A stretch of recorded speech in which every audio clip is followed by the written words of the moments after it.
Hello बच्चों, welcome to VP educator and बच्चों this is your first in text question of your chapter light class 10। So बच्चों in text question का पहला question है तुम्हारा define the principal focus of a concave mirror. So basically तुम्हें principal focus को define करना है। सो डेफिनेशन कुछ इस तरीके से लिख सकते हो, the principal focus of a concave mirror is the point on its principal axis. So principal focus concave mirror का वो पॉइंट है तुम्हारा प्रिंसिपल एक्सिस में जहां पर पैरेलल रेज जब इंसिडेंट होती है टकराने के बाद सारी एक पर्टिकुलर पॉइंट में कन्वर्ज हो जाती है after reflection. So this is the principal focus. So how can you write the principal focus of a concave mirror is the point on its principal axis where all parallel rays of light incident on the mirror converges after reflection. ठीक है, now the second question of the index is the radius of curvature of a spherical mirror is 20 cm। radius of curvature given है बच्चों और radius of curvature given है, you have to find focal length। आपको पता है कि the relationship between focal length and radius of curvature is r is equal to में 2 time of focal length। so you can write it as focal length is equal to में r by 2। so radius of curvature is given that as 20 upon में 2 is equal to में 10 centimeter। so your focal length will be 10 centimeter। okay, now third question बोलता है name a mirror that can give an erect and enlarged image of an object। तो बच्चों याद रखना तुम्हें एक ऐसे मिरर का नाम बताना है जो कि इरेक्ट इमेज दे और साथ में इनलार्ज इमेज दे। तो याद रखना तुम्हारे कॉन्वेक्स मिरर हमेशा इरेक्ट इमेज देता है लेकिन वो इनलार्ज नहीं देता, वो तुम्हारे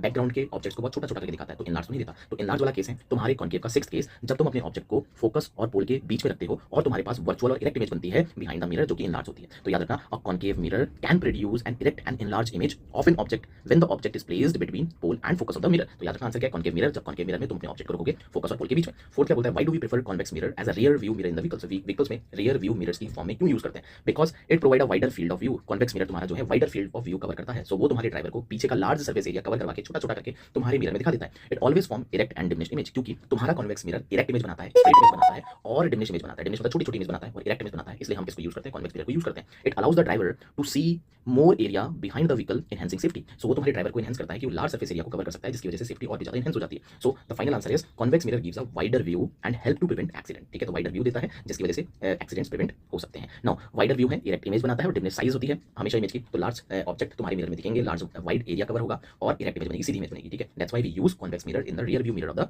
व्हीकल। सो होप सो बच्चों ये सारे टेक्स्ट क्वेश्चन आपको बढ़िया तरीके से समझ में आ गए होंगे। And if you understand this complete question, so for the deep explanation you can also go and watch all the series that I uploaded of the chapter light, that is your part 1, part 2, part 3 and part 4। thank you बच्चों।